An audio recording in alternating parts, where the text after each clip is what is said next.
ఇవాల్టి వార్తలు వాస్తవాల్లో మనతో అందరూ బీఆర్ఎస్ పార్టీ సీనియర్ నాయకులు గట్టు రామచంద్రరావు గారు, రాజకీయ విశ్లేషకులు ఆయాచితం శ్రీధర్ గారు. గుడ్ మార్నింగ్ అండి, వెల్కమ్ టు వార్తలు వాస్తవాలు. ఇక నిన్న బీఆర్ఎస్ అధినేత కేసీఆర్ గారు తెలంగాణ భవన్లో బీఆర్ఎస్ ఎంపీ అభ్యర్థులందరికీ కూడా బీ ఫామ్స్ అందజేశారు, దిశానిర్దేశం చేశారు. దాంతోపాటుగా కొన్ని ముఖ్యమైన కామెంట్స్ చేశారు. టచ్లో 25 మంది కాంగ్రెస్ ఎమ్మెల్యేలు ఉన్నారు. లోక్సభ ఎన్నికల తర్వాత కాంగ్రెస్ ప్రభుత్వం ఎక్కువ కాలం మనుగడ సాగించే పరిస్థితి లేదు. బికాజ్ రేవంత్ రెడ్డి డైరెక్ట్గా బీజేపీతో టచ్లో ఉన్నారు. బీజేపీలోకి కొంతమంది ఎమ్మెల్యేలు తీసుకొని వెళ్ళే అవకాశం ఉంది. కాబట్టి మేము ఒక 25 మంది ఎమ్మెల్యేలతో బీఆర్ఎస్లోకి వస్తామని ఒక కాంగ్రెస్ పార్టీ ముఖ్య నేత చెప్పినట్టుగా నిన్న బీఆర్ఎస్ అధినేత కేసీఆర్ గారు వెల్లడించారు. రైట్, రామచంద్రరావు గారు, టచ్లో 25 మంది ఎమ్మెల్యేలు ఉన్నారు. వాళ్ళని ఇప్పుడే వద్దని వారించా. సో కాంగ్రెస్ ప్రభుత్వ వ్యవహార శైలి చూస్తుంటే మాత్రం ఎక్కువ కాలం కొనసాగే అవకాశం కనిపించట్లేదు. రేవంత్ రెడ్డి ఎప్పుడైనా కూడా బీజేపీలోకి కొంతమంది ఎమ్మెల్యేలను తీసుకొని వెళ్ళే అవకాశం ఉంది అనేది నిన్న కేసీఆర్ గారు మాట్లాడారు. తెలంగాణలో ఒక విచిత్రమైన క్యారెక్టర్ అధికారంలోకి వచ్చింది. అందులో సీఎంగా రేవంత్ రెడ్డిని అటు తెలుగుదేశం వాళ్ళు నమ్మటం లేదు. ఆయన తెలుగుదేశం నుంచి వచ్చాడు. ఇటు కాంగ్రెస్ వాళ్ళని నమ్మడం లేదు. లాస్ట్గా ఆయన నమ్మేది ఎవరంటే కేవలం బీజేపీ, మోడీ మాత్రమే నమ్ముతూ ఉన్నాడు.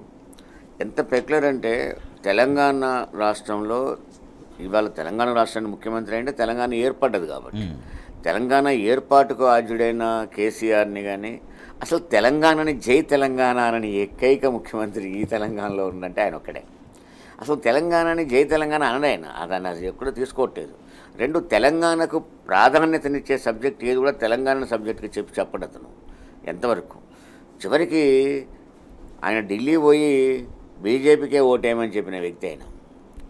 రెండోది ఏంటి, మోడీతో సఖ్యతగా ఉండాలి. గత ప్రభుత్వం సఖ్యత లేకపోవడంలో నష్టం వచ్చింది, మోడీతో మేము సఖ్యతగా ఉన్నామని చెప్పడం మొదలుపెట్టాడు. అందుకే ఆయన ఎప్పుడు ఢిల్లీ పోయినా నెక్స్ట్ ఎవరో ఒకరు ఆయన ఎమ్మడిపోతున్నారు. ఆయన ఎవరు కాంగ్రెస్లో నమ్మడం లేదు. అందుకని కాంగ్రెస్ అనేది ఒక 4 ముక్కల కలయిక. అది నేను మొదటి నుంచి చెప్తున్నాను. అది అసలు కాంగ్రెస్ ఒకటి ఉంటే, దొంగ కాంగ్రెస్ అనేది ఒకటి ఉంటే, జగన్ కాంగ్రెస్ ఒకటి ఉంటే, చంద్రబాబు కాంగ్రెస్ ఒకటి ఉంది.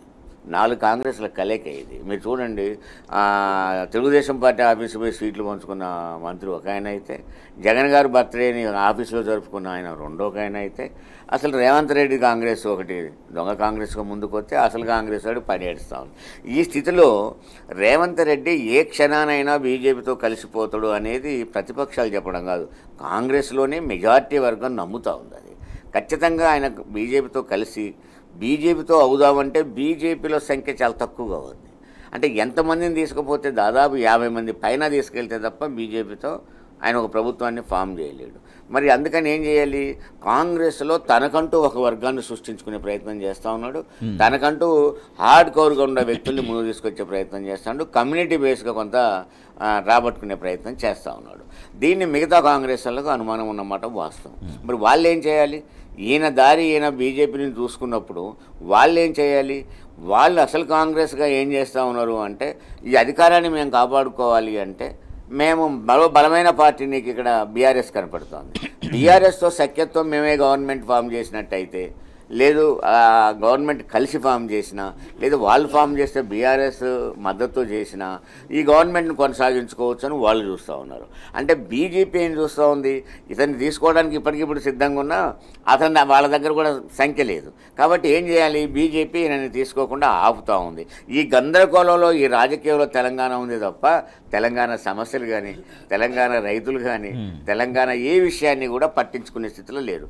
అందుకని క్లియర్గా నిన్న కేసీఆర్ గారు ఎంత అసలు ఇప్పుడు కాదు, రిజల్ట్ వచ్చిన తర్వాతనే ఒక 5-6 ఎమ్మెల్యేలు టచ్లోకి వచ్చారు. కానీ అప్పుడు కూడా ఆయన వారించాడు. ఇప్పుడు పెద్ద సంఖ్యలో కూడా అవకాశం వచ్చినా ఆయన అనేది ఏంటంటే 5 సంవత్సరాలు ప్రజలు మ్యాండేట్ ఇచ్చారు వాళ్లకు, 5 సంవత్సరాలు పాలేయండి. వాళ్ళు పరిపాలన చేసినట్టయితే 5 సంవత్సరాలు పాలేంటో నీళ్ళుంటో స్పష్టంగా కనపడుతుంది. కానీ ఈ 4 నెలల పరిపాలనలోనే కాంగ్రెస్ ప్రభుత్వం పైన ప్రజల్లో తీవ్ర వ్యతిరేకత ఏర్పడింది అనేది కూడా కేసీఆర్ గారు చెప్తున్నారు. అంటే ఏవి పరిగణలోకి తీసుకుని ప్రజల్లో వ్యతిరేకత ఉందని చెప్తున్నారు. పరిగణలోకి తీసుకోకుండా ఉండే ఒక్క సమస్య కూడా లేదు. మొత్తం గవర్నమెంట్ వచ్చిన తర్వాత పరిష్కారం అయినది కానీ లేదు, ఒక ఆరంభమైన పథకం కానీ ఏదీ లేదు. వాళ్ళ 6 గ్యారంటీలు కూడా ఆ అమల్లోకి రాలేదు. ఒకటే ఒకడు వాళ్ళు చూపెట్టేది అది ఫ్రీ బస్సు. ఆ బస్సు కూడా వేసినట్టు వేసేసి ఆ బస్సులు తగ్గించారు. ఆ గొడవలు ఆ కొట్లాటలు మనం చూస్తూనే ఉన్నాం.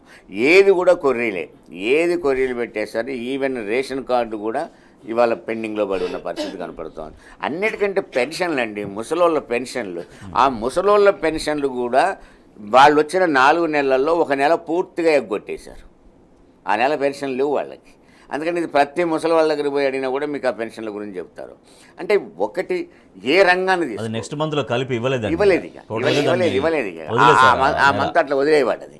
అంటే నేను అనేది ఏంటంటే ఏ వర్గం కూడా ఇవాళ స్కూళ్ళు చూసారుగా పిల్లలు ఎట్ట చనిపోతున్నారో మనం చూసాం.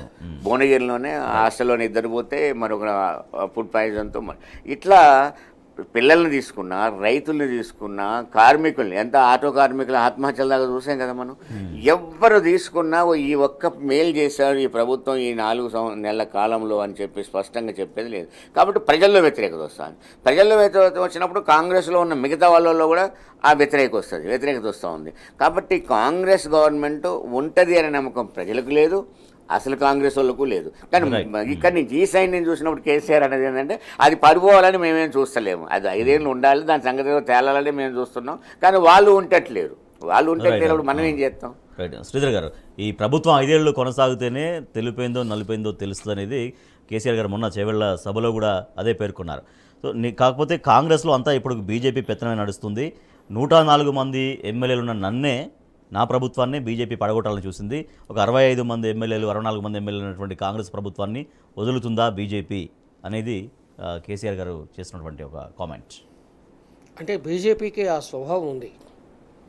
కేటీఆర్ గారి ఆరోపణల్లో మరీ కొట్టిపారేయదగ్గ అంశం ఏంటో ఏమీ లేదు. ఎందుకంటే రాష్ట్రాలను ఓవర్ నైట్ ఏకంగా అధికారంలో ఉన్న పార్టీలను ఏకంగా బీజేపీ ముద్ర వేసి రాష్ట్రాలు నాక్కున్న సందర్భాలు ఉన్నాయి. ఒకటి.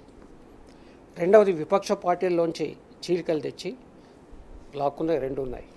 మూడవది ఏంటంటే విపక్ష పార్టీలో ఉన్న ఎమ్మెల్యేలను రాజీనామా చేయించి మళ్ళీ ఉప ఎన్నికలు తెచ్చి తాము మెజార్టీ తెచ్చుకుని ప్రభుత్వాలు ఏర్పాటు చేసిన సందర్భాలు ఉన్నాయి. దానికి కర్ణాటక, మహారాష్ట్ర, అరుణాచల్ ప్రదేశ్ చాలా ఉన్నాయి. కాబట్టి ఇవాళ తెలంగాణ మీద కూడా ఆ ప్రయోగం చేయరన్న గ్యారంటీ ఏమీ లేదు. మోడీ, అమిత్ షా ఈ జంట దేనికైనా సిద్ధంగా ఉంటారు. ప్రత్యేకించి దక్షిణాది రాష్ట్రాలకు ముఖద్వారం తెలంగాణ ఒకటే కొరకరాని కొయ్యలాగా ఉంది. 10 ఏళ్ల పాటు కేసీఆర్ గారు ఏనాడు రాష్ట్ర ప్రయోజనాలు ముందుకొచ్చినప్పుడు మోడీ గారితో రాజీ పడలేదు ఆయన. ఉదాహరణకు మనం కరెంటు మోటార్లు మనం చూసాం, మోటార్లు అవును, నా ప్రాణమైనా ఇస్తాను కానీ నేను మీటర్లు పెట్టనని చెప్పాడు ఆయన.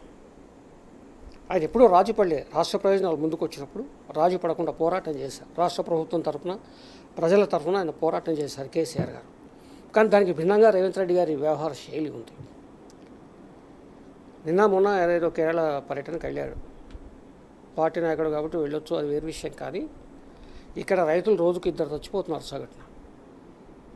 ఇవాళ కూడా పత్రికల వార్త చూస్తాం. ఒక రైతు ముఖ్యమంత్రిగా ఏం చేయాలి? ఆత్మహత్యలు చేసుకున్న రైతుల కుటుంబాలను పరామర్శించాలి, కారణాలు తెలుసుకోవాలి, సమీక్ష నిర్వహించాలి, సరైన దిశానిర్దేశం ప్రభుత్వానికి చేయాలి. ఆ దిశగా ప్రయత్నం జరగట్లేదు. ఒకటి. రెండవది ఏంటంటే ఆయన చాలా సందర్భాల్లో చెబుతున్నారు, కేంద్ర ప్రభుత్వాన్ని నేను మంచి చేసుకుని ఘర్షణ వాతావరణం కాకుండా, వైరుధ్యాలు లేకుండా నేను కొనసాగుతానని ఆయన బహిరంగంగా చెప్పాడు. ఘర్షణ వాతావరణం, వైరుధ్యాలు లేకుండా కేంద్రంతో ఒక రాష్ట్రం కొనసాగడం అంత సులభం కాదు. కారణం ఏంటంటే రాష్ట్ర అస్తిత్వ ప్రయోజనాలు ఇక్కడ ఉంటాయి. ఉదాహరణకు నేను కేసీఆర్ గారు ప్రస్తావించారు, మన పేపర్లో వచ్చి చూశాం. ఇవాళ గోదావరి నీళ్ళను కూడా కర్ణాటకకి, తమిళనాడుకి ఎత్తుకుపోయే ప్రయత్నం చేస్తున్నారు. కృష్ణా జలాల్లో కూడా అదనపు వాటా కర్ణాటక ఉన్నాయి కాకుండా అదనంగా మహారాష్ట్రకు కర్ణాటక కేటాయించాలని చూస్తున్నారు. ఇలాంటి రాష్ట్ర ప్రయోజనాలు ముందుకొచ్చినప్పుడు కేంద్రంతో ఘర్షణ పడడం తప్ప ఇంకా వేరే మార్గం ఉండదు. అందుకే కేసీఆర్ గారు 10 ఏళ్లలో ఎప్పుడైనా కానీ మోడీ అంటే ఆయన గౌరవం ఉంది, మోడీ గారిని ఆహ్వానించారు, ఆయన స్వాగతించారు, ఇవన్నీ మనం చూసాం.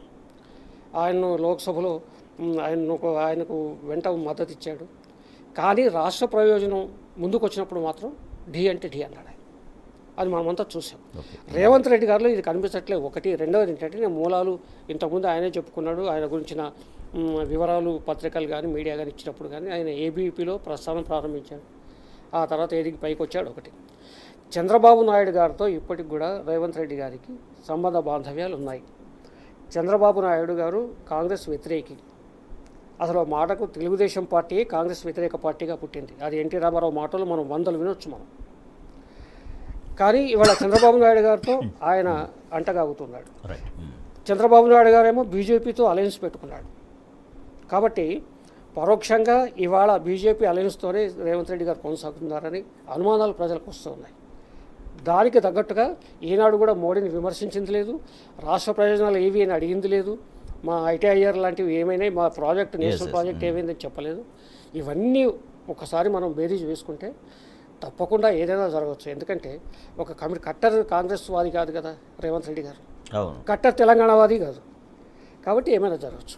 రామచంద్ర గారు, మధ్య ఎమ్మెల్యేల కొనుగోలు విషయంలో ఫామ్ హౌస్లో ఎమ్మెల్యేలను కొనుగోలు చేయడం కోసం కొంతమంది రావడం, వాళ్ళపైన బిఎల్ సంతోష్కి నోటీసులు ఇస్తే నాపై కక్ష కట్టారు, అందుకే కవిత గారి పైన కేసు పెట్టారని నిన్న కేసీఆర్ గారు మాట్లాడారు. కేసీఆర్ గారు నిన్న చెప్పిన దాంట్లోనే నా 100 మంది పైన ఉన్న ఎమ్మెల్యేలు నన్ను కూడా వదిలిపెట్టలేదు బీజేపీ అన్నాడు. చూసావా?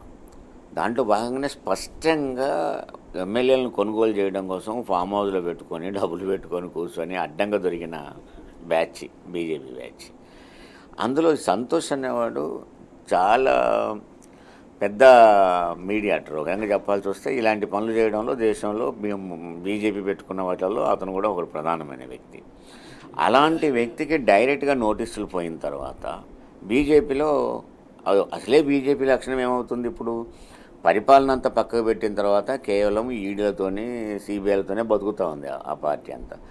పైన ఒక ముక్కు మొక్కడం, కింద ఒక పని చేయడం, ఈ రెండే పనులతోనే. పైన ఒక రాముని పెట్టుకుంటారు, కిందనేమో ఈడీను సిబిఐని పెట్టుకుంటారు. ఈ పరిస్థితులలో కక్ష కట్టేసి ఇక మనం తట్టుకోలేమన్న కాడంలో వీటిని ప్రయోగిస్తారు. మీరు ఎక్కడ చూడండి, రాష్ట్రంలో ఏ రాష్ట్రంలో చూసినా ఈడీలు తోనే ఆ నోటీసులు రావడం, లేదా ఇంకోటి రావడం. అంటే మొత్తం భారతదేశంలో ఏ ఒక్క బీజేపీ లీడర్కి కూడా ఈడీ ఉండదు, సిబిఐ ఉండదు. కానీ ఇతర పక్షాలన్నింటికి ఇవి తిరుగుతూ ఉంటుంది. ఆ విధంగానే కక్ష కట్టేసి కావాలని ఏది కవిత గారి విషయంలో మీరు చూడండి, కవిత గారి విషయంలో ఇప్పటికున్న కేసు ఏంటి అనేది ఇప్పటికి కూడా అందరికీ అనుమానమే. అసలు కేసే లేదు అక్కడ. నీకు ఏం కేసు ఉంది అసలు? నీకు ఆ పాలసీ లేదు, ఆ పాలసీ రద్దు అయిపోయింది. ఆడ పాలసీ రద్దు అయింది లేదు, ఆ ట్రాన్సాక్షన్సే లేవు అక్కడ. ఈమె ఎక్కడ పోయి చేస్తుంది అక్కడ? అదొకటి. రెండోది ఏంటంటే స్వయంగా ఇక్కడ వీళ్ళందరూ కవిత గారు స్కామ్లో ఉందని చెప్పే ఈ తెలుగు కాంగ్రెస్ వాళ్ళంతా కూడా స్వయంగా ఎక్కడైతే కేజ్రీవాల్ అరెస్ట్ అయినప్పుడు ఇండియా కూటమితోనే ధర్నాలో పాల్గొని ఇది స్కామే కాదు అసలు, ఇది ఏమి లేదు ఇక్కడ, ఇది కేజ్రీవాల్ ఎట్లా అరెస్ట్ చేస్తారని చెప్పేసి ధర్నాలో పాల్గొన్నారు అక్కడ. ఇక్కడికి వచ్చేసేమో అదే స్కామ్, ఇక్కడ స్కామ్ ఉంది, కవిత గారు స్కామ్లో ఇరుక్కుంది అనేది. అంటే ఓవరాల్గా చూసినప్పుడు ప్రతి గవర్నమెంట్కు ఒక పాలసీని తయారు చేసుకునే అధికారం ఉంటుంది. ఆ పాలసీని తయారు చేయడం కోసం అన్ని రాష్ట్రాలని వాళ్ళు అధ్యయనము కూడా చేస్తారు, అధికారులతో చేస్తారు, ప్రభుత్వము చేస్తుంది, అధ్యయనం కూడా చేస్తారు. ఉదాహరణకు ఒకసారి తెలంగాణలో పోయిన తర్వాత బన్వారీలాల్ గారు కమిషనర్గా ఉన్నప్పుడు ఒక ఎక్సైజ్ పాలసీని తయారు చేయడం కోసం మాలాంటి వాళ్ళ హెల్ప్ కూడా తీసుకొని సూరత్ దాకా పోయొచ్చారు. అంటే మహారాష్ట్ర పాలసీని ఇవన్నీ కూడా డిస్కషన్ చేస్తారు, తెలుసుకుంటారు. ఆ విధంగా వచ్చినప్పుడు రకరకాల ఒపీనియన్స్ తీసుకునే రైట్ దానికి ఉంటుంది. పోనీ ఆ పాలసీని కూడా తర్వాత లెఫ్టినెంట్ గవర్నర్ ఏదో ప్రాబ్లం అన్న తర్వాత దాన్ని రద్దు కూడా చేసుకున్నారు వాళ్ళు.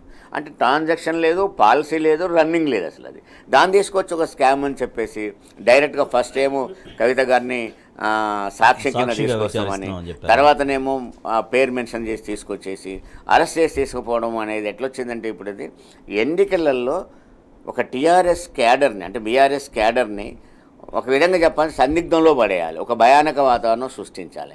ఆ భయానక వాతావరణంలో కింది నుంచి మీద దాకా, అంటే అగ్రనాయకత్వం దగ్గర నుంచి మొదలు పెడితే కింద క్యాడర్ మీద దౌర్జన్యాలు చేసేదాకా మీరు చూడండి. మాట్లాడితే జర్నలిస్టులు కూడా కొడుతూ ఉన్నారు, మాట్లాడితే ఒక యూట్యూబ్ పోస్ట్ పెట్టినందుకు ఎంత భయంకరంగా కొట్టారో మనం చూసాం. తర్వాత ఆయన మీదనే ఎస్సీ యాక్ట్ పెట్టేసి జైల్లో పడేసిన విషయాన్ని చూసాం.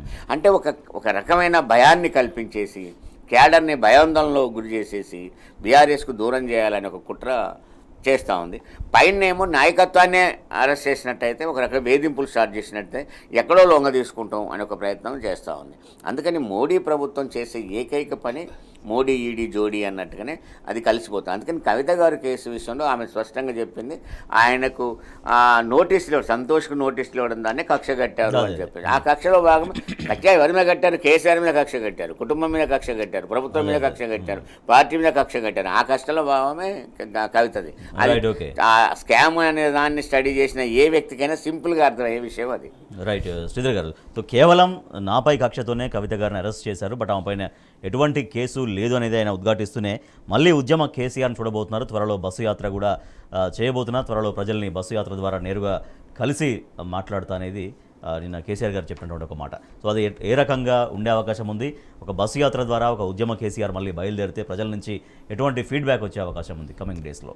కేసీఆర్ గారి పట్ల ప్రజలకు అపారమైన విశ్వాసము, నమ్మకము, ప్రేమాభిమానాలు ఉన్నాయి, అందులో ఏం సందేహం లేదు. సరే, మొన్నటి ఫలితాలకు రకరకాల కారణాలు ఉన్నాయి, కానీ ఈరోజు కూడా తెలంగాణ ప్రజలు కేసీఆర్ అంటే వాళ్ళు గుండెలో పెట్టుకొని చూసే వాతావరణం అయితే ఉంది. కారణం ఏమిటంటే ఒక 60-70 ఏళ్ళు కునారిలేని తెలంగాణ ప్రజలు ప్రత్యేక రాష్ట్రం లేక, అవకాశాలు లేక, వివక్ష గురైపోయి, అవమానాలకు గురైపోయిన తెలంగాణ రాష్ట్రాన్ని సాధించిన వ్యక్తిగా ఆయన పట్ల ప్రజలకు అపూర్వమైన ప్రేమాభిమానాలు ఉన్నాయి, అందులో ఏం సందేహం లేదు. అది ప్రత్యర్థులైనా శత్రువులైనా ఒప్పుకోవాల్సిందే. కాబట్టి ఇవాళ ఆయన ఒక కొత్త ప్రభుత్వానికి సమయం ఇవ్వాలి, 4 నెలల సమయం ఇచ్చారు. ఆ ప్రభుత్వమే అధికారంలోకి రాకముందు 3 నెలలు చాలని చెప్పింది, 100 రోజులు చాలని వాళ్ళే చెప్పారు. ఎవరో ప్రతిపక్ష పార్టీలు నిర్దేశించిన గడువు కాదు అది. తమకు తాముగా ఇప్పుడు కేసీఆర్ గారు, కేటీఆర్ గారు, హరీష్ రావు గారు 100 రోజుల్లో చేయండి అని సవాల్ అంటే నిజమే అనుకోవచ్చు, కానీ వాళ్ళే 100 రోజుల్లో చేస్తామని అన్ని సభల్లో చెప్పి ప్రజల్ని మభ్యపెట్టి అధికారంలోకి వచ్చారు. కాబట్టి 100 రోజులు కాకుండా ఇంకొక 40 రోజులు కూడా ఒక బోనస్ ఇచ్చి చూశారు. సాధ్యం కాలేదు, ఇవాళ కనిపించట్లే. ఇందాక మా రామచంద్రరావు అన్న చెప్పినట్టుగా ఒక ఫ్రీ బస్సులు, అది కూడా అరకొర బస్సులు తప్ప ఏ హామీ కూడా ఇప్పటికీ అమలు కాలేదు. కాబట్టే ఇవాళ రైతులు వీధుల్లోకి వస్తున్నారు. ఇప్పుడు ఎలక్షన్ కోడ్ ఉంది కదా అనేది ఒక కారణం. ఎలక్షన్ కోడ్ ఉంటే రేవంత్ రెడ్డి గారి ప్రభుత్వం ఎలక్షన్ కమిషన్ అడిగిందా, ప్రయత్నం చేసిందా, కేంద్రం దగ్గరికి వెళ్ళిందా, కేంద్ర కమిషన్ కలిసిందా, అయ్యా మేము రైతులకు బోనస్ ఇస్తాము, రైతులకు గిట్టుబాటు ధర ఇస్తాము, రైతులకు మేము రుణాలు మాఫీ చేస్తాము, రైతు భరోసా ఇస్తాము అని ఎప్పుడైనా అడిగిన సందర్భాలు ఉన్నాయా? గొడవ చేసిన సందర్భాలు ఉన్నాయా? ఏమీ లేవు కదా. అంటే ఎన్నికల కోడ్ అనేది ఒక సాగ్గా చూపించే ప్రయత్నం చేస్తున్నారు. వాళ్ళు కూడా నాకు తెలిసి ఏంటంటే తెలంగాణలో ఉన్న కాంగ్రెస్ ప్రభుత్వం 1000 దేవుళ్ళు ఎన్నికల కోడ్తో ఎటువంటి సంబంధం లేనటువంటి వాటిని కూడా చేయలేకపోతున్నారు. కాగితాలపైనే కొనుగోలు కేంద్రాలని ప్రారంభించారు, కానీ కొనుగోలు 0 అనే ఒక వార్త మనకు ప్రధానంగా ఉంటాయి. నేను 30 ఏళ్ళు ప్రభుత్వ ఉద్యోగిని, వాళ్ళ పెన్షనర్ను. నాకు డిఏ ఇవ్వడానికి ఏ అడ్డు రాదు, ఎలక్షన్ కమిషన్ కూడా అడ్డు ఇవ్వదు, ఎందుకంటే వేతనం కదా, అది వేతనాన్ని ఆపడానికి వీల్లేదు. అలాంటి చిన్న చిన్న అంశాలు కూడా ఎక్కడ ఆడుకుంటారు. ప్రధానికి ఎలక్షన్ కమిషను ఎన్నికల కూడా ముడిపెట్టేసి ఈ గంటను దాటితే ఇక్కడ ఒక తిరకాసు ఏంటంటే మళ్ళీ 4.5 ఏళ్ల వరకు ఎలక్షన్స్ లేవు, గంటను దాటిపోతాం, తర్వాత చూసుకోవచ్చు అనే ఒక మోసపూరితమైన కుట్ర కనిపిస్తుంది తప్ప చిత్తశుద్ధితో రేవంత్ రెడ్డి గారి ప్రభుత్వం ప్రయత్నం చేస్తుంటే కొన్నింటికైనా ఎలక్షన్ కమిషన్ అనుమతి ఇచ్చేది. రైట్ రామచంద్ర గారు, కాగితాలపైనే కొనుగోలు కేంద్రాలనే కానీ ఎక్కడా కూడా సగం కేంద్రాల్లో కూడా ఇంకా ప్రారంభం కొనుగోలు జరగట్లేవు. జరిగిన వాటిలలో నత్తనడకన సాగడం, ఎన్నికల విధుల్లో అధికారులు నిమగ్నం కావడం, తర్వాత దాంతో క్వింటాల్కు దాదాపు 400 రూపాయలకు పైగా రైతులు నష్టపోతూ అమ్ముకోవాల్సి వస్తుంది అనేది. ఇప్పుడు దీనికంటే ముందు ఒకటి, ఇప్పుడు ఇంతకుముందు మాట్లాడిన దాంట్లో ఎన్నికల కోడ్ కోసం ఎదురు చూసిన వ్యక్తి రేవంత్ రెడ్డి. ఎన్నికల కోడ్ ఎప్పుడు వస్తుందా అని ఎదురు చూసిన వ్యక్తి, ఎందుకంటే ఆ పేరుతో బయటపడదామనే ప్రయత్నాలు. రెండోదేంటి, ఇప్పుడు ఆయన బస్సు యాత్ర ప్రారంభం అయిన తర్వాత ఆయన ముందుకు యాత్రగా బయలుదేరగానే నీకు నీళ్లు స్టార్ట్ అయినాయి. ఆయన బయటికి వెళ్ళిన తర్వాత, ప్రజల్లోకి వెళ్ళిన తర్వాత నీళ్లు కూడా వచ్చినాయి. మరి అప్పటిదాకా నీళ్ళు ఎటుమయమైపోయినాయి. అంటే ఈ కన్ఫ్యూజన్లో నుంచి ఆయన ఎన్నికల కోడ్తో బయటపడదామనే ప్రయత్నం చేస్తూ ఉన్నాడు. ఆ ప్రయత్నంలో సీఎం గారి మీద, అప్పుడు సీఎంగా ఉన్న కేసీఆర్ మీద వ్యతిరేకత కాదు. ఆయన నిన్న కేసీఆర్ గారు ఒక మాట ఉన్నారు, వాస్తవం అది. అదేంటి అంటే కేసీఆర్ మంచోడు, ఓ పథకం ఇచ్చాడు, అంతకంటే వీడు ఎక్కువ ఇస్తానంటాడు కదా, చూద్దాం ఇది అనేది. ఆ ఎక్కువ కాదు, అసలు కేసరి పడ్డది. ఇప్పుడు దేనికో మంది అయిపోతే ఉన్నది ఊడిపోయింది అన్నట్టుగా అసలే పోయిన పరిస్థితి మనకు కనపడుతుంది. ఈ స్థితిలో నుంచి ఇలాంటి ఇప్పుడు కొనుగోలు కేంద్రాలు లాంటివి అనేది ముందు చూపుతో చేయాల్సింది. ఇప్పుడు కొనుగోలు కేంద్రంలో ఈవెన్ సంచులు ఎన్ని బ్యాగ్స్ కావాలన్నా కూడా ముందే ఆర్డర్ ఇచ్చి కలకత్తాకు పోయి ముందే ఆర్డర్ ఇచ్చి తీసుకొచ్చుకొని సరిపడ చేసి అధికారులంతా కూడా ఒక పద్ధతిగా ఉంటే అది ఒక భాగం. లేదు ప్రభుత్వమైన సింపుల్ మెథడ్ తీసుకోవచ్చు. ఏంటి, మేము ఒక పాలసీ తయారు చేసేంతవరకు ఉన్నదున్నట్టు కొనసాగించండి అని అధికారులకు అవకాశం ఇచ్చుంటే వాళ్ళు ఉన్నదున్నట్టు కొనసాగించేవారు.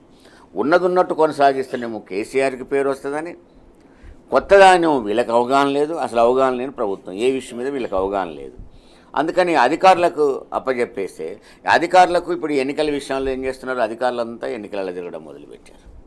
ఇప్పుడు చివరికి ఏంటి, కేంద్రాలు ఓపెన్ చేసినామని చెప్తారు, ఆడ కేంద్రం లేదు. కేంద్రం ఓపెన్ అయినా ధాన్యం కొనుగోలు లేదు. ధాన్యం కొనుగోలు అయినా సరే నీకు ఆడ ఏమవుతుంది, మా వ్యాపారస్తులంతా ఏం చేస్తారు, అవకాశం దొరికితే చాలు కానీ సిండికేట్ అయ్యి ఏ విధంగా రేటు తగ్గించాలో చూడడం మొదలు పెడతారు.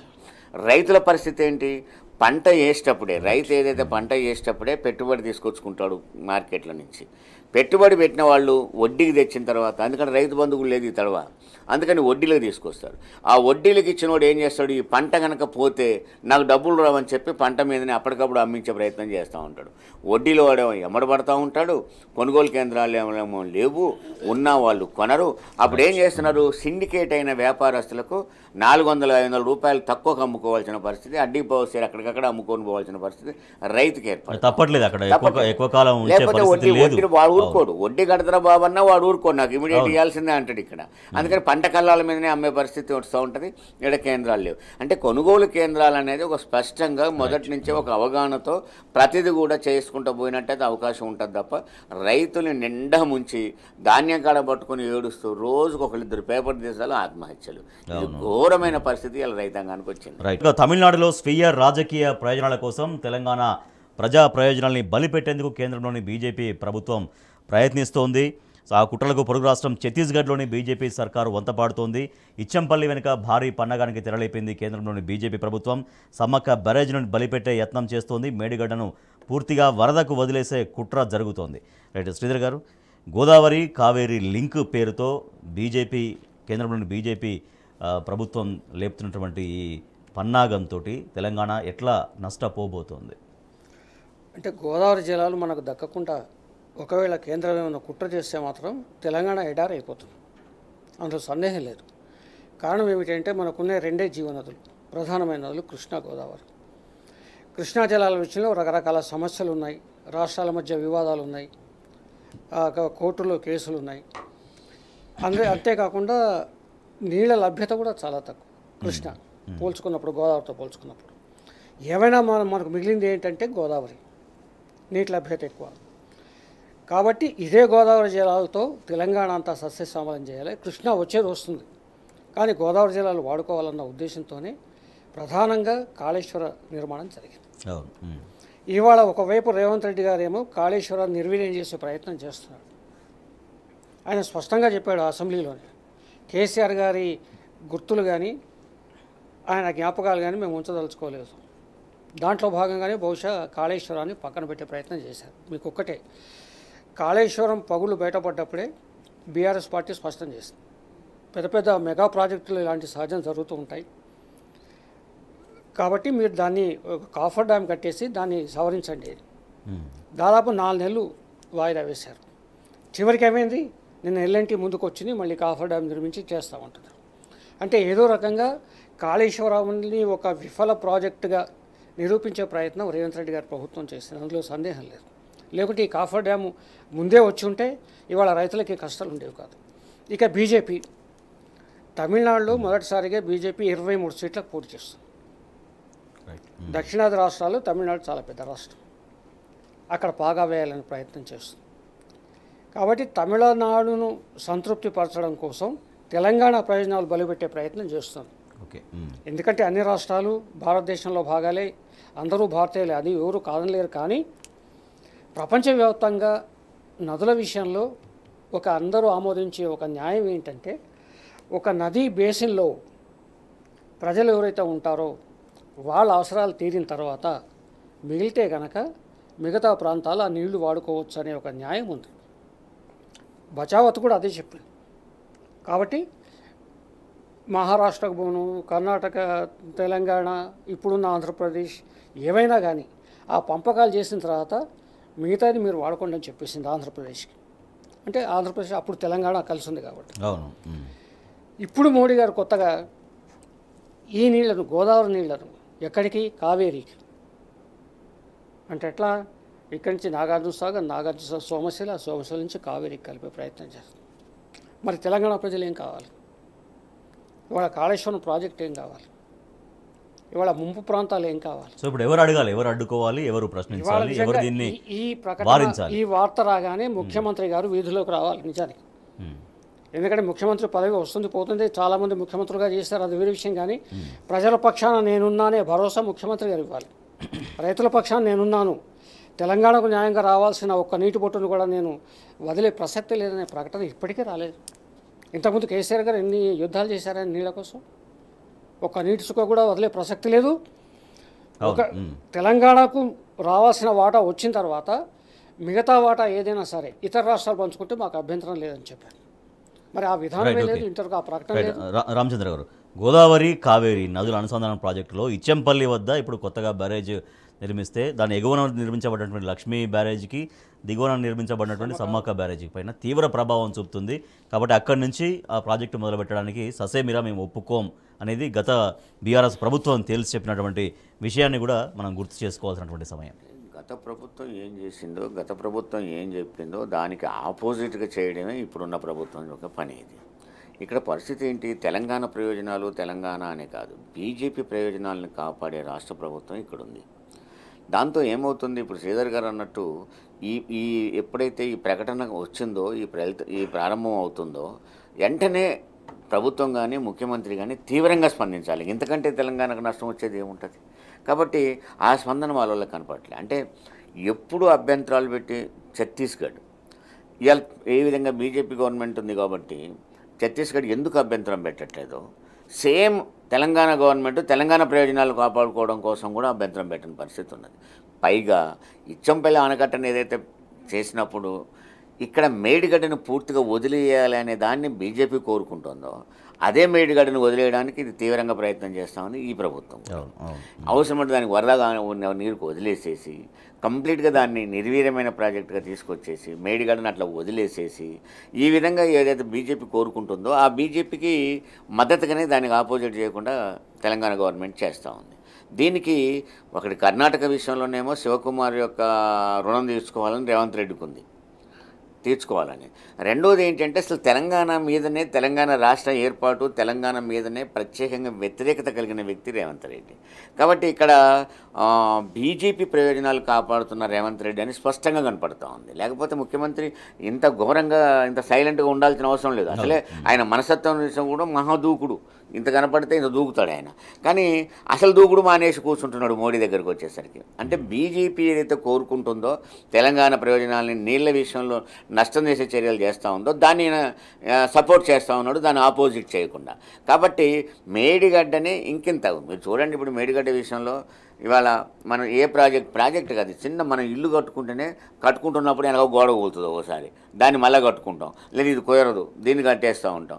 పైగా కట్టిన వాళ్లకు వారంటీ ఉంటుంది. దీనికి ఇన్ని రోజుల లోపల కనుక ఇది అవుతే మళ్ళీ మేము దాన్ని తిరిగి కట్టేస్తాం. ఆ వారంటీ ఎల్ఎన్టీకి ఉంది. ఇప్పుడు ఎల్ఎన్టీ వాళ్ళు కట్టారు. ఎల్ఎన్టీ అనేది ప్రపంచంలోనే అత్యంత పెద్ద సంస్థ. దాన్ని వాళ్ళు వారంటీ ఉంది, వారంటీ ద్వారా వాళ్ళు కట్టిస్తారు. దాన్ని చేయాల్సిన పని ఏంటి? దాన్ని రిపేర్ చేసుకొని మళ్ళీ దాన్ని ఫలితంలో తీసుకురావడం కోసం. అంటే ఇంతకుముందు కట్టిన ప్రాజెక్టులు, దేవాదుల ప్రాజెక్టు పూర్తిగా పోయిన తర్వాత మళ్ళీ తెలంగాణ గవర్నమెంట్ వచ్చేసి, అంటే బీఆర్ఎస్ గవర్నమెంట్ వచ్చిన తర్వాత దాన్ని ఎట్లా పూర్తి చేసుకొని ప్రయోజనాలు తీసుకొచ్చారో, ఫలితాలు తీసుకొచ్చారో, అదేవిధంగా నీకు ఎక్కడైనా లోపం జరిగితే దాన్ని పరిష్కరించేసి, లేదు లోపం కాదు అవినీతి అనుకుంటే చర్యలు తీసుకోమని స్పష్టంగా అసెంబ్లీలోనే హరీష్ రావు గారు ప్రకటించాడు. కాబట్టి అదంతా కాదు వాళ్ళ ఫలితం. కేవలం మోడీ, బీజేపీ ఏ ప్రయోజనాలతో కోరుకుంటుందో దానికి మద్దతు ఇవ్వడమే రేవంత్ రెడ్డి యొక్క కృషి. అందుకని దీని విషయంలో వ్యతిరేకంగా చెప్పడైనా దాని వ్యతిరేకంగా పోరాటం కూడా చేయడు. అది మేడిగడ్డ అట్లా రైతులు నష్టపోతారు కదా. మరి ప్రభుత్వం ప్రశ్నించాలి, ముఖ్యమంత్రి దీన్ని అడ్డుకోవాలి, కేంద్రంతో ఫైట్ చేయాలి, లేకపోతే రైతులు తీవ్రంగా నష్టపోతారు కదా అది ఇక్కడ. నష్టపోతారని తెలుసుకోవడం కోసమే కదా ఇప్పుడు నీకు ఆగస్టు 15 వరకు మేము రైతు బంధు ఇవ్వమనేది. రుణమాఫీ చేస్తాం, 2 లక్షల రూపాయలు రుణమాఫీ. డిసెంబర్ 9 నాడే దేశం తీసుకొని డబ్బులు తెచ్చుకొని డబ్బులు అన్న ఆయన నేను ఆగస్టు 15 అంటుండే. ఆగస్టు 15 పోయి నెక్స్ట్ ఆగస్టు 15 ఇయర్ చెప్పలే, ఆగస్టు 15 అంటే తప్ప సంవత్సరం చెప్పలే. మంచి జాగ్రత్తగా ఉండే ఆయన. ఏ సంవత్సరంలో ఆగస్టు 15 అని చెప్పలే ఆయన, ఆగస్టు 15 అన్నాడు అంతే. ఆ ఆగస్టు 15 ఈ ఆగస్టు 15 వచ్చే ఆగస్టు 15 కూడా ఇంకా కన్ఫ్యూజనే ఉన్నది. బట్ ఇక్కడ ఏంటంటే రైతు ప్రయోజనాలు తెలంగాణ ఆయనకు ముఖ్యం కాదు. ప్రతిపక్షాలను బలహీనపరిస్తే ఆయన బలంగా ఉన్నట్టే కదా లెక్క. రైట్, అదొక ఎజెండా పెట్టుకొని పోతుంది. Right. Thank you so much Gatta Ramachandra Rao garu. Thank you so much Ajitham Sridhar garu. ఇది వాటి వార్తలు వాస్తవాలు. చూస్తూనే ఉండండి టీ న్యూస్.